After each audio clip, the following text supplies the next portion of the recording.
ई-पैक durable इस company के साथ आज हम बात कर रहे हैं। देश में रूम एसी की दूसरी सबसे बड़ी ओरिजिनल डिजाइन मैन्युफैक्चरर ओडीएम जिसे कहा जाता है वो एक कंपनी है। एयर कंडीशनर्स और अन्य अप्लायंस डिजाइन और मैन्युफैक्चरिंग का इनका कारोबार है। रूम एसी के लिए ओडीएम पार्टनर के तौर पर भी काम करती है। रूम एसी के अलावा induction cooktop, mixer grinder, water dispenser भी बनाते हैं। तो कंज्यूमर स्पेस में बड़ा कामकाज इनका है। Heat exchangers, cross flow fan, sheet metal press जारी ऐसी भी कंपनी बनाती है। अजय सिंघानिया साहब जो कि कंपनी के प्रमोटर, एमडी एंड सीईओ हैं, हमारे साथ आज शो पर जुड़ रहे हैं। Regional engineering college Himachal Pradesh से सर ने बीटेक इलेक्ट्रिकल इंजीनियरिंग किया है। स्क्रैंटन यूनिवर्सिटी पेंसिल्वेनिया यूएसए से इन्होंने एमबीए किया है। साथ ही इलेक्ट्रॉनिक्स मैन्युफैक्चरिंग सेक्टर में करीब 25 साल का सर का अनुभव भी है। सर बहुत बहुत शुक्रिया आज हमें अपना वक्त देने के लिए। समर सीजन आने की बस तैयारी में, हालांकि अभी तो नॉर्थ में अच्छी खासी विंटर्स चल भी रही हैं, बट हमने सोचा एक बार आपसे आगे के डिमांड आउटलुक पर भी थोड़ी बात कर ली जाए। आपके जो रिसेंटली नतीजे आए थे उसको भी टच करेंगे, बट एक बार जरा बताएं सर, फिलहाल डिमांड को लेकर क्या ट्रेंड है, आगे का आउटलुक क्या है, समर सीजन के लिए आप किस तैयारी में है सर? जी नमस्कार जी। Thank you so much connect करने के लिए। तो एयर कंडीशंस के लिए अब तो बिल्कुल जो मैन्युफैक्चरिंग के हिसाब से अगर हम देखें तो पीक सीजन में हम आगे बैठ गए हैं। मार्केट लास्ट ईयर के कंपेरिजन में अगर देखें तो पिछले 9 से 10 महीने में लगभग जो सेल हुई है सारी ब्रांड्स के मिलाकर वो पिछले 12 महीने के बराबर ऑलरेडी हो चुकी है। तो डेफिनेटली अगले 3 महीने क्योंकि पीक सीजन रहेंगे, मार्केट को उम्मीद है कि 20 से 25% एसी का मार्केट जो है वो डेफिनेटली ग्रो के डायरेक्शन में दिख रहा है, मार्केट में ग्रोथ होने वाली है।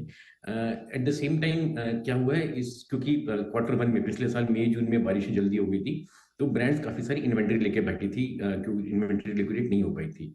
क्वार्टर टू और क्वार्टर थ्री में सेल्स डेफिनेटली अच्छी रही जिसके कारण ओवरऑल ग्रोथ है, लेकिन ऐसा लग रहा है कि ब्रांड्स ने सिर्फ अपनी इन्वेंट्री लिक्विडेट करी है। सो वो अब जनवरी से अगर हम देख रहे हैं तो एक ऐसी पोजीशन पे बैठे हैं जहां पर मिनिमम इन्वेंट्री है ट्रेड में, और जो अगले 6 महीने हैं वो मैन्युफैक्चरिंग के लिए बहुत क्रिटिकल रहेंगे और ग्रोथ डेफिनेटली इंडस्ट्री में दिख रही है। तो फिलहाल इन्वेंट्री लेवल्स कैसे हैं सर, मैनेजेबल हैं या फिर थोड़ा और आपको ऐड ऑन करना पड़ेगा? किस तरह का ट्रेंड है सर अभी? अभी जो इन्वेंट्री ट्रेड में है वो मिनिमम लेवल पे है, क्योंकि Okay. Quarter two quarter three में सेल्स डेफिनेटली अच्छी रही है, तो ब्रांड्स ने अपनी इन्वेंट्री लिक्विडेट कर दी है। और आज ब्रांड जो इन्वेंट्री लेके बैठे हैं कंपेयर्ड, क्योंकि पीक एसी सीजनल होने के कारण जब हम सीजन में एंटर करते हैं तो हम एक इन्वेंट्री लेके चलते हैं, क्योंकि इतनी सारी इन्वेंट्री सिर्फ 3 महीने 4 महीने में बनाना मुश्किल होता है, तो मैन्युफैक्चरिंग पहले से स्टार्ट करनी पड़ती है। इस साल बिकॉज ऑफ अर्लियर रेन थोड़ा सा डिले हुआ है मैन्युफैक्चरिंग सीजन में, तो लगभग हमें लग रहा है कि कम से कम 4 से 6 हफ्ते का डिले है मैन्युफैक्चरिंग को लेकर, तो एक्सटेंडेड यानी कि स्पिल ओवर रहेगा मैन्युफैक्चरिंग का क्वार्टर वन, अगले साल के क्वार्टर वन की तरफ। प्राइसिंग पर कुछ इम्पैक्ट आ सकता है सर?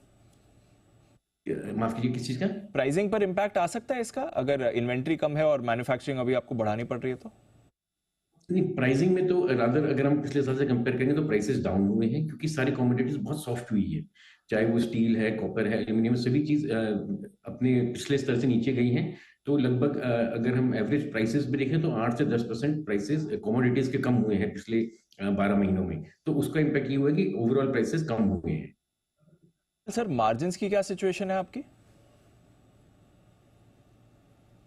माफ कीजिए, आपकी आवाज कट रही थी, सॉरी।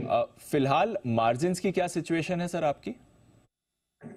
ईपैक ड्यूरेबल्स की अगर हम बात करें तो हमने अपने मार्जिन पिछले quarter similar quarter last year से इस साल काफी इंप्रूव करे हैं मार्जिन में, स्पेशली क्योंकि हमने अपना बैकवर्ड इंटीग्रेशन बढ़ाया है। हमने काफी सारी इन हाउस मैन्युफैक्चरिंग ऐड करी है पिछले 2 साल की जो इन्वेस्टमेंट्स करी थी हमने। हम पीसीबी कंट्रोलर सब खुद के बना रहे हैं, क्रॉस फ्लो फैन खुद बना रहे हैं, हीट एक्सचेंजर्स की हमने कैपेसिटी इंक्रीज करी है। तो इन सब के कारण जो हमारी इन हाउस मैन्युफैक्चरिंग जो पहले लगभग 35 से 40% थी वो अब 60 से 65% हो गई है, तो उसका इम्पैक्ट दिख रहा है कि हमारा कन्वर्जन और हमारा जो मार्जिन है वो इम्प्रूव हुआ है। अगर हम सिर्फ पैट की बात करें तो लगभग हमने 400% पैट अपने इम्प्रूव करा है क्वार्टर वन, मतलब पिछले similar quarter 9 month last year से 9 मंथ इस साल में। इनफैक्ट नंबर्स की आपकी बात करनी है सर, क्योंकि रेवेन्यू ग्रोथ आपकी फ्लैट थी Q3 की अगर आप बात करें, बट ऑपरेशनली बढ़िया नंबर्स थे। एबिटा टर्न अराउंड हमने देखा है, मार्जिन एक्सपेंशन सिग्निफिकेंट था, जैसे आपने कहा लॉस से मुनाफे में भी आई, क्वार्टरली बेसिस पर कंपनी एक्सपेंसेस थोड़े कम हुए। तो रेवेन्यू ग्रोथ के बिना आपने जो बाकी टर्न अराउंड कराए उसके क्या की फैक्टर्स थे सर? उसके 2-3 की फैक्टर्स रहे हैं। लास्ट ईयर सिमिलर क्वार्टर तक उससे पिछले साल की इन्वेंट्रीज काफी सारी स्पिल ओवर रही थी, तो इस बार हमने इन्वेंट्री पे काफी फोकस करा है पूरे साल, और इन्वेंट्रीज को एक ऐसे लेवल पर रखा हमने जहां पर हम रियल टाइम पे इन्वेंट्रीज को मैनेज कर सकें। तो अब हम जैसे जैसे इन्वेंट्रीज मार्केट में कमोडिटीज गिरी, हमने उसका बर्न लेने की जगह हमने उसका बेनिफिट ले पाए। हमने अपने इन्वेंटरीज को कंट्रोल करा और हमने अपने क्रेडिटर्स और डेटर्स डेज पे बहुत फोकस करा है। तो उसके कारण ओवरऑल अगर देखेंगे कि जो इन्वेस्टमेंट्स करी उससे हमारा इन हाउस मैन्युफैक्चरिंग बढ़ा, हमने कमोडिटीज पे कंट्रोल रखा, इन्वेंटरी पे कंट्रोल रखा, तो ओवरऑल मार्जिन में हमारा डेफिनेटली इंप्रूवमेंट आया उससे। Okay, understood sir. कुछ प्रोडक्ट पोर्टफोलियोज बढ़ाने का प्लान है सर, क्योंकि रिसेंटली मैं देख रहा हूँ आपने मैन्युफैक्चरिंग और सप्लाई कंपोनेंट शुरू करे हैं, प्लास्टिक, कॉपर के, क्रॉस फ्लो फैन है, शीट मेटल्स है। जरा बताइए कि यहाँ से आपकी टॉप लाइन को क्या इम्पैक्ट होता है और आगे कुछ और प्रोडक्ट डाइवर्सिफिकेशन या पोर्टफोलियो बढ़ाने का प्लान है सर आपका? जी।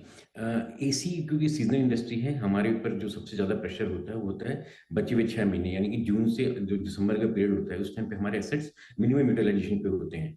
तो इसीलिए हमने फोकस करा हुआ है कि हम ऐसे प्रोडक्ट्स ऐड करें जो हमें पूरे साल का एसेट यूटिलाइजेशन का जिसमें हम बेनिफिट ले सकें। तो हमने कूलर्स जनवरी से स्टार्ट कर दिए ऑलरेडी। एयर कूलर्स एक बहुत बड़ा मार्केट है अपने आप में, एसी की तुलना में ऑलमोस्ट डबल मार्केट साइज है उसका। तो कूलर्स हमने ऐड करा है which is already started. Going forward हम ऐसे ही और अप्लायंसेज ऐड कर रहे हैं, जैसे वॉशिंग मशीन एक अप्लायंस है जिसमें हम तैयारी चालू कर दी है और उम्मीद है कि हम सितंबर अक्टूबर तक वॉशिंग मशीन भी ले आएंगे।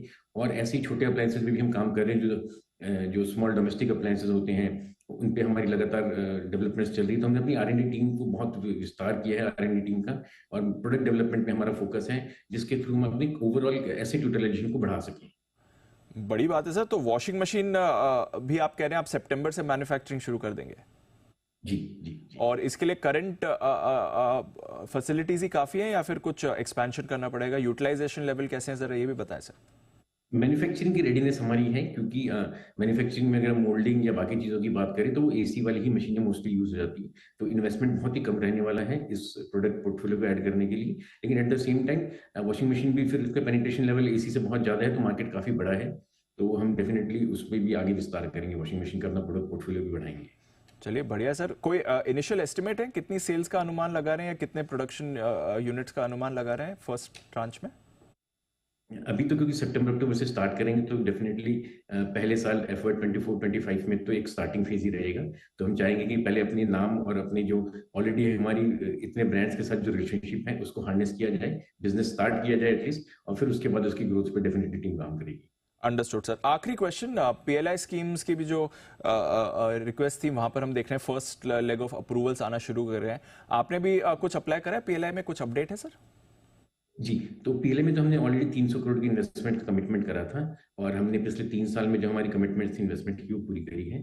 पिछले साल हमें 15 करोड़ का हमने एक पीएलआई का इंसेंटिव बुक करा हुआ है ऑलरेडी बैलेंस शीट में, जो कि अब इस साल मार्च में उम्मीद है कि सरकार दे देगी। तो सारी डॉक्यूमेंटेशन और सारी रिटर्न्स उसकी जमा हो चुकी है। करंट फाइनेंशियल ईयर अगर हम देखें 23-24 में, तो हमें लगभग 30 करोड़ रुपए का गवर्नमेंट से इंसेंटिव दोबारा मिलेगा हमारे सेल्स टारगेट पूरे करने पर, जो हम ट्रैक पे चल रहे हैं फिलहाल। Understood sir. चलिए बढ़िया है, गुड लक। आशा करते हैं आगे आपके लिए ये अप्रूवल्स और वो बाकी प्रोसेस अच्छे से हों। और वॉशिंग मशीन एरिया में भी एक्सपेंशन है, बिजी पीरियड है सर की कंपनी का समर सीजन के लिए। बहुत बहुत शुक्रिया आज सिंघानी साहब हमारे साथ बात करने के लिए और आउटलुक शेयर करने के लिए। ईपैक ड्यूरेबल, ये है काउंटर।